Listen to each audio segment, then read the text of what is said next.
The ship was dying. Critical failure detected, the AI's voice stated calmly, as though it wasn't narrating the final seconds of everything.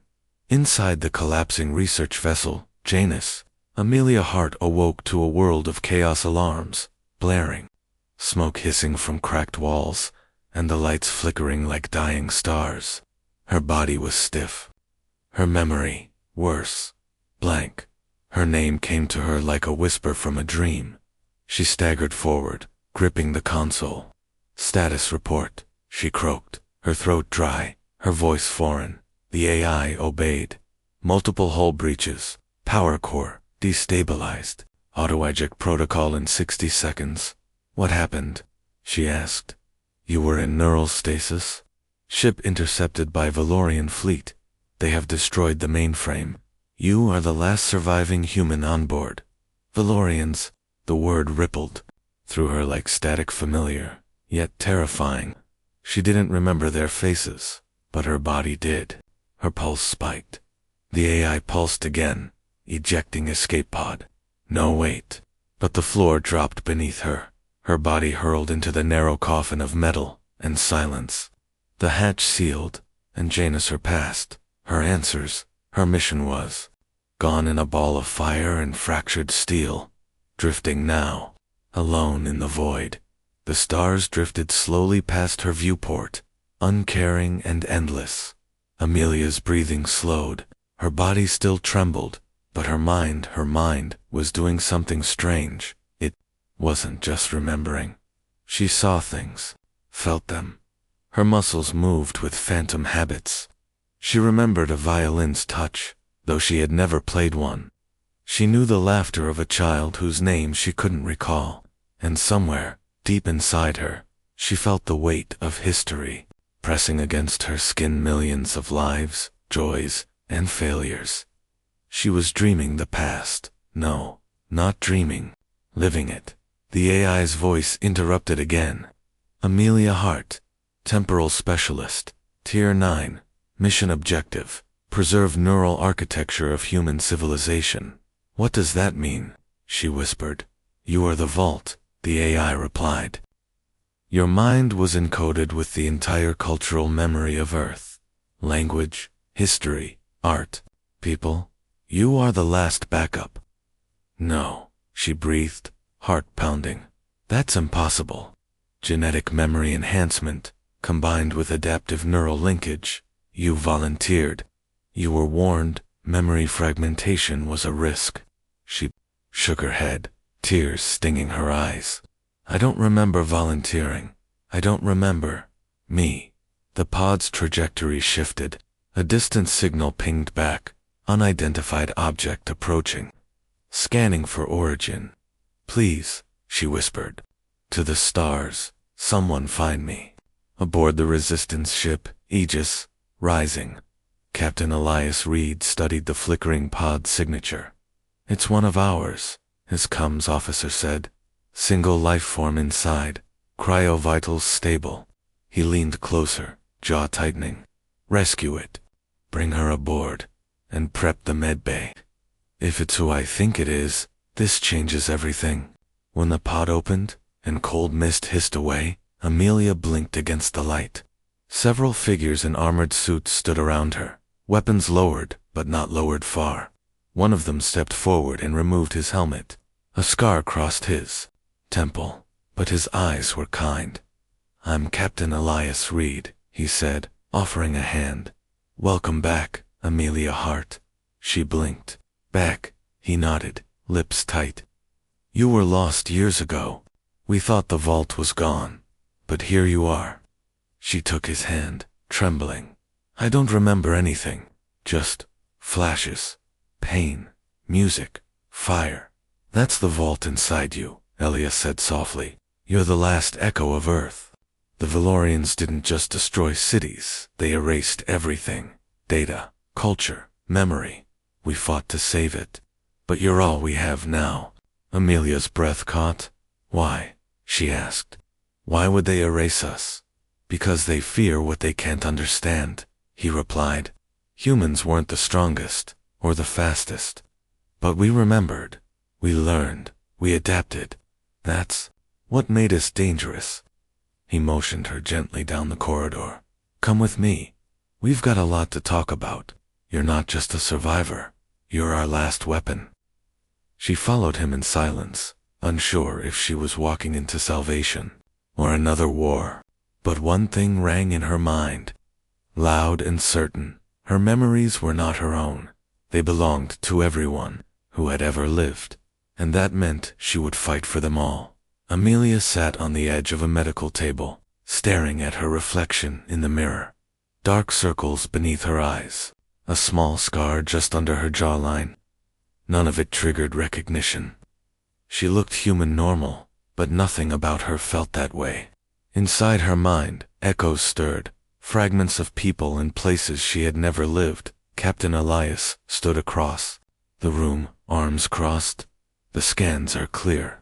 Physically, you're fine, but your neural activity is. He hesitated. Extraordinary. She didn't speak. Her mind was too busy replaying the sensation of holding a paintbrush, of running barefoot through a summer field, of dying in a trench beside someone named Samuel. She wasn't sure if Samuel was real, or if she was. Elias stepped forward. Softer. Now, we've confirmed it. You are Amelia Hart the Vault. That makes you the most important human alive. That's the problem, she murmured. I don't feel alive.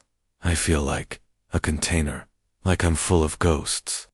He sat beside her, placing a hand on her wrist. I won't lie to you. The resistance is desperate. Earth is ash. Mars was overrun last cycle. We've scattered, hiding in moons and mining stations, but people still fight, and they need to believe that our story isn't lost. She looked at him. You think I'm their story? I think you're every story we ever had. His words landed heavy in her chest. A warm pulse echoed behind her ribs, memory again. A woman singing to her baby during a blackout. A teenager carving initials into a school desk. Simple, small, human. She looked away. I don't know how to help. I don't even know what's mine anymore. You don't have to know. You just have to remember. They brought her to the neural core chamber 2 days later. A vast silver dome beneath the surface of an asteroid. A chair sat in the center, wrapped in tendrils of glowing cable. They called it the conduit. Do you remember this? Elias asked, walking her toward it. No, she said, but it remembers me. As she stepped closer, the chair came alive, threads, reaching gently for her skin, pulsing in time with her heartbeat. She sat down, and they connected, not with pain, but with belonging. Light poured behind her eyes. The chamber disappeared, and the past came flooding in. She stood on a battlefield, soaked in rain. Mud clung to her boots. Laser fire rained down. But it wasn't real, it was memory. She watched a man kneel beside a wounded child, a soldier dragging a comrade to safety, an engineer rewiring a satellite dish in the middle of a storm. The memory shifted. Now she was in a classroom, watching a teacher cry as they erased Earth from a star chart. She felt the grief ripple through the room. They hadn't just lost a planet, they had lost home. One by one, images passed through her lovers partying on launch pads, astronauts sketching constellations in the margins of war briefings, refugees sleeping under starlight. Then, something new. A face, Elias, younger, terrified, holding a pistol in one hand and a child's stuffed toy in the other. His eyes were full of fire. In pain. Amelia gasped. This was his memory. She broke the link, tearing herself out of the chair. The lights dimmed. Her heart thundered. Elias rushed to her side. What did you see? You, she whispered. As a boy, running, hiding. You lost someone. He froze. I've never told anyone that, he said, voice low. Not even the commander. I didn't choose to see it, she said. It was just there. Like your memories are tangled with mine. He looked at her for a long moment. The neural merge was never perfect. The vault wasn't just meant to hold memories. It was meant to adapt. Evolve. You're not a container, Amelia. You're a living thread tying all of us together. She sank to the floor, overwhelmed. I don't know if I can carry all of this. You already are, he said. And it's saving us. Every image, every feeling, it's not just history. It's armor. It reminds us who we were, and who we still are. Later that night, Amelia stood in her bunk, staring at her hands. She flexed her fingers slowly. They remembered how to hold a gun, how to bake bread, how to paint constellations on a child's ceiling.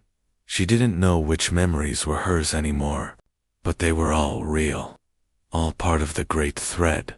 She touched the scar under her jaw, wondering who gave it to her. A lover, a war, a child tugging too hard during play. She smiled faintly. Then the alarms blared. Proximity alert. The voice echoed through the corridor. Valorian strike vessel inbound. Ilias's voice followed, hard and urgent. All hands to stations. Amelia, to the bridge. We need you. Her pulse steadied. She wasn't ready. But maybe that didn't matter anymore, because humanity wasn't ready either when the stars first tried to kill them. And yet, they fought, and they remembered.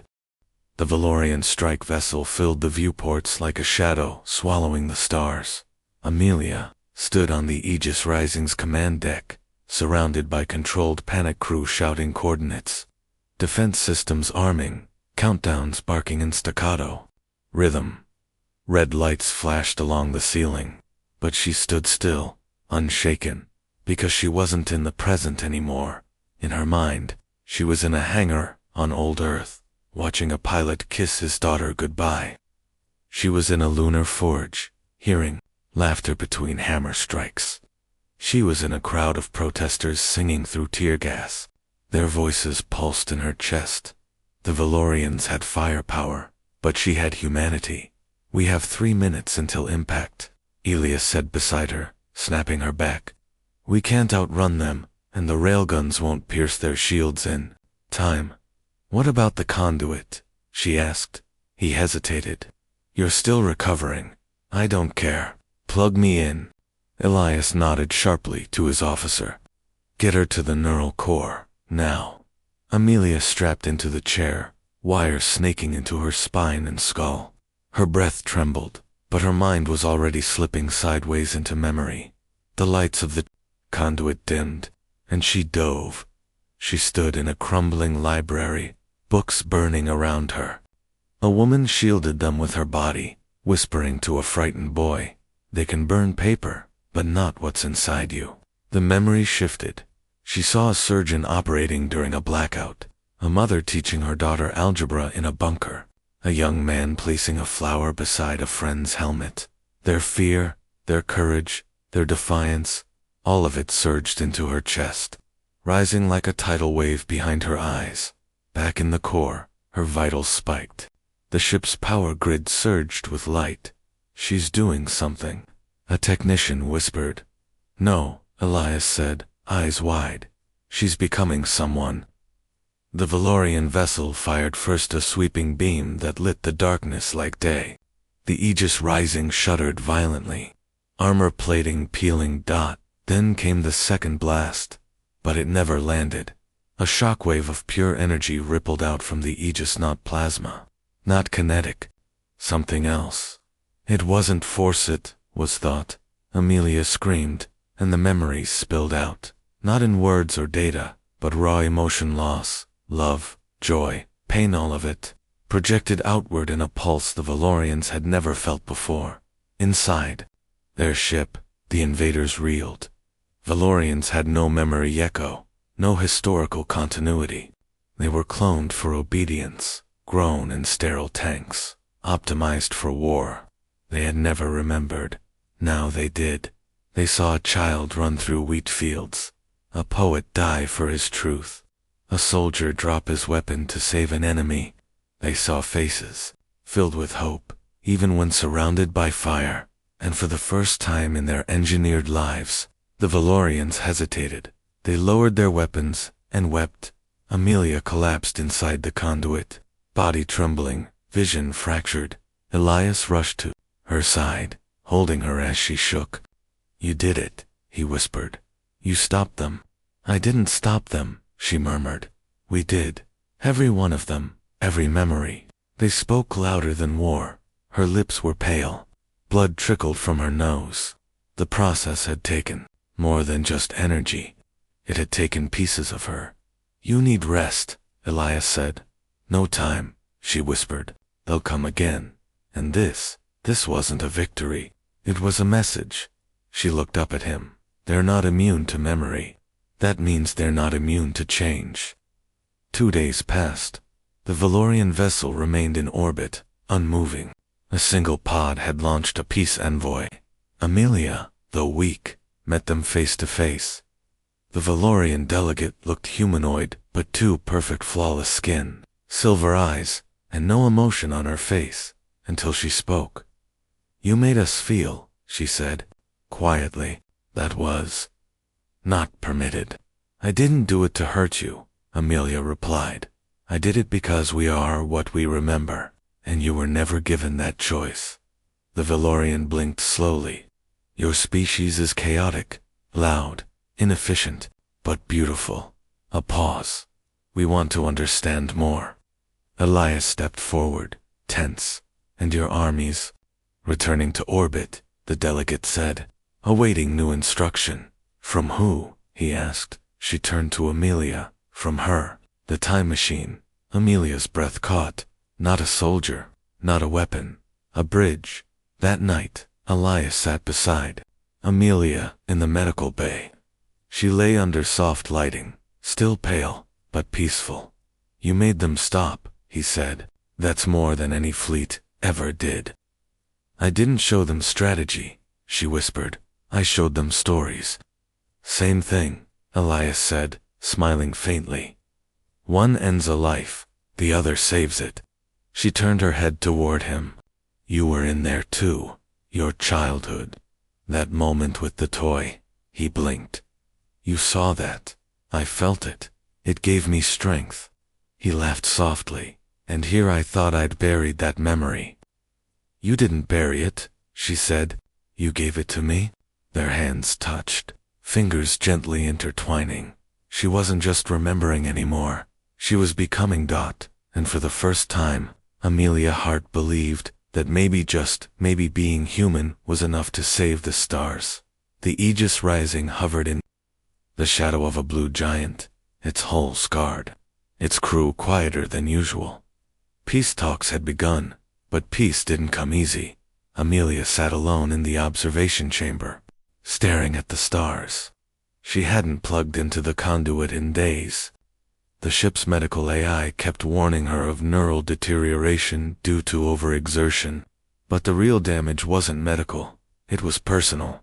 Each time she connected, she lost a little more of Amelia. The boundaries between her and the memories dissolved like mist under heat. Sometimes she'd speak in a stranger's voice, wake up crying for a child that wasn't hers. Her fingers would twitch as if strumming an old guitar one she never learned to play. She was unraveling. Elias entered quietly, a datapad in hand. "We intercepted a coded transmission from the Valorian High Command," he said, breaking the silence. She turned, slow and heavy. "Let me guess, retribution." "No. Worse." He tossed the pad onto the table. "They've declared the entire human race a volatile species in neural contamination phase. They're planning a final strike. No warnings, no talks." Amelia felt her stomach sink. "They're scared. They should be," he muttered. "You exposed them. Made them feel things their programming buried. They're terrified of losing control." She stood, swaying slightly, but steady. "Then we make them see more. All of it. Everything they tried to erase." Ilias's jaw clenched. "You're not strong enough to link again."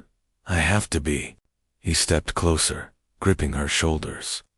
"Amelia, if you dive into that network again, you might not come back." She searched his eyes. "If I don't, none of us come back." They prepared the conduit in silence. This time, Elias insisted on staying beside her. "You go under, I'm going with you," he said. The technicians hesitated. "Two minds haven't been linked before. It could do it," Amelia said. "He's part of this too." As the wires connected, as the light bathed her vision, she reached for Ilias's hand and held tight. Then the world vanished, and memory swallowed them whole.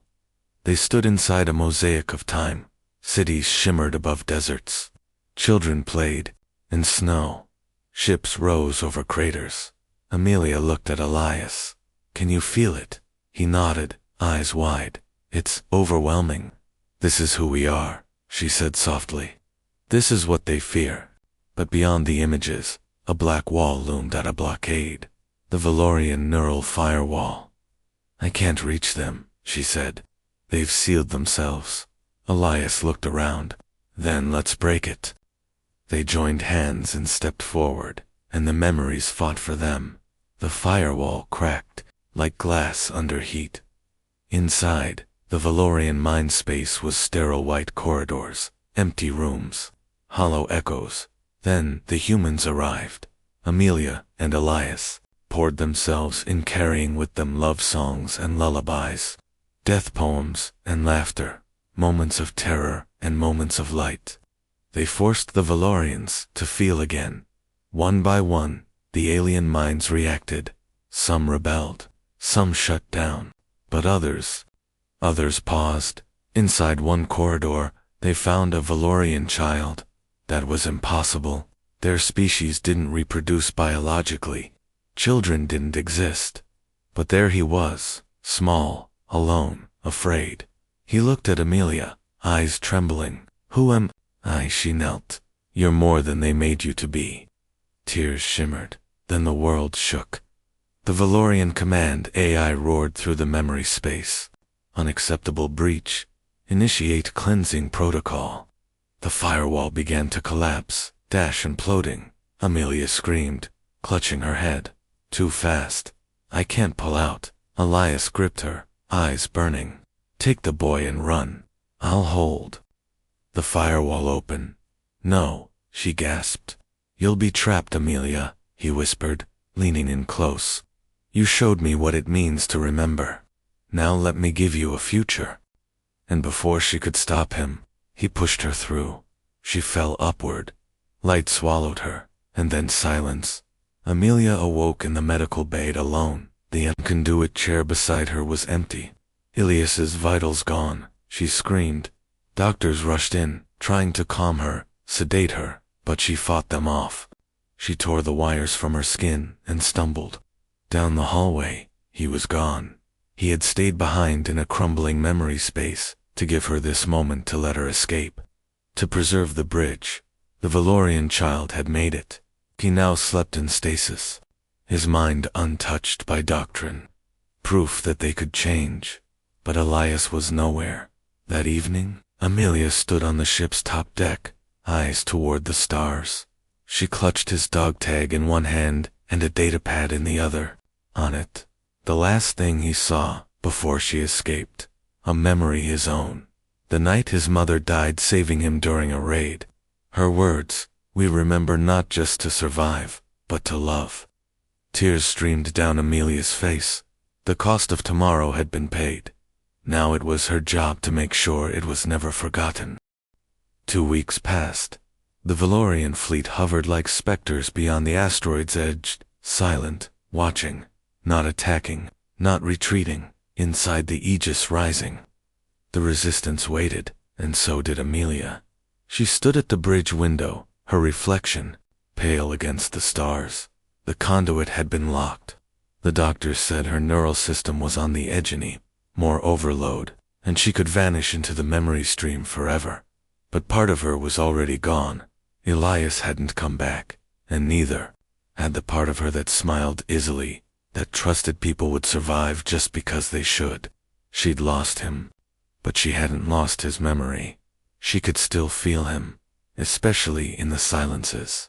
The Valorian child, whom the crew now called Echo, was awake and speaking tentatively, curiously, like a spark caught in the wind. He asked questions no Valorian had ever been allowed to ask. "Why do you keep his necklace?" he said once, pointing to the tag she wore. "Because he saved me," she replied. Echo tilted his head. "You speak like he isn't coming back." She looked out the window. "Because some memories don't return." "But that doesn't mean they're gone." Echo blinked, trying to understand. And maybe he never would, fully. But even the asking that was the miracle. Aboard the Valorian command vessel, Supreme Strategist Illic stood in silence, reviewing the data they'd gathered since the human breach. The memories had disrupted everything. Protocols failed. Warriors hesitated. Drones stopped mid-command. Their neural uniformity was collapsing, and they were changing. He stared at the visual feed of the human, girl Amelia Hart, the memory carrier. The contaminant dot, or perhaps, the cure.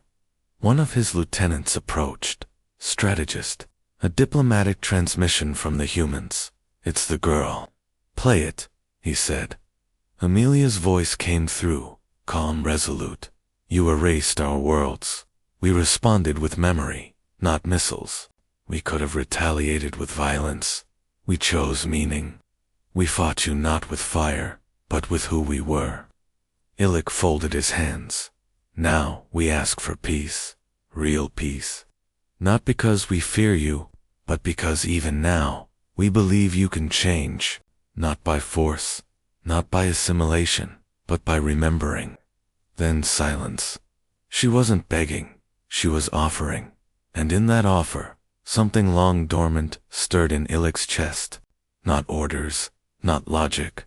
Something like longing. Hours later, the Valorian envoy ship docked.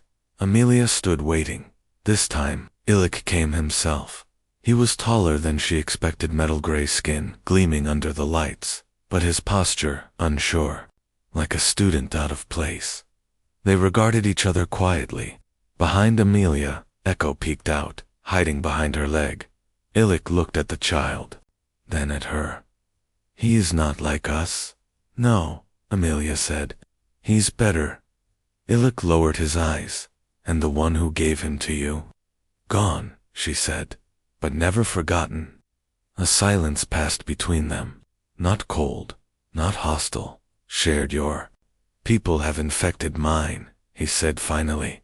"With emotion, with memory. Some call it a sickness.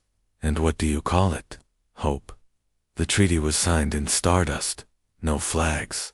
No armies, just a human girl, and a Valorian tactician standing in the middle of a memory bridge, one that pulsed not with data, but with truth. The Valorians would disband the sterilization fleets, return to their core worlds. They asked nothing, in return only access to what had shaken them to the core, human memory. Not as conquerors, not as scientists, but as students. And Emilioshi would be the first instructor. Years passed. The war never returned. The time machine, what the galaxy now called Herbie, came something more than myth. She traveled from system to system, telling stories, sharing fragments, lighting the spark in species who'd forgotten how to feel. Sometimes, she brought Echo along. Other times, she worked alone, but always. She remembered. And when the days were long, and her chest ached with the weight of so many lives, she would sit beneath a quiet sky and speak aloud the memory that had saved them all. We remember not just to survive, but to love, because Elias had said it, and in her heart, he said it still. In the end, she didn't grow old. The neural memory interface preserved her, not just biologically, but mythologically. She became woven into the fabric of history, part of every memory she had once carried. A child on a distant world would look up at the stars and ask, who made peace possible? And someone would whisper, she did. The girl who remembered everything, even the pain. The galaxy didn't forget her, because she never forgot them. Amelia Hart, vault of Earth, time machine of humanity, and proof living, breathing proof that memory was the sharpest weapon and the softest bridge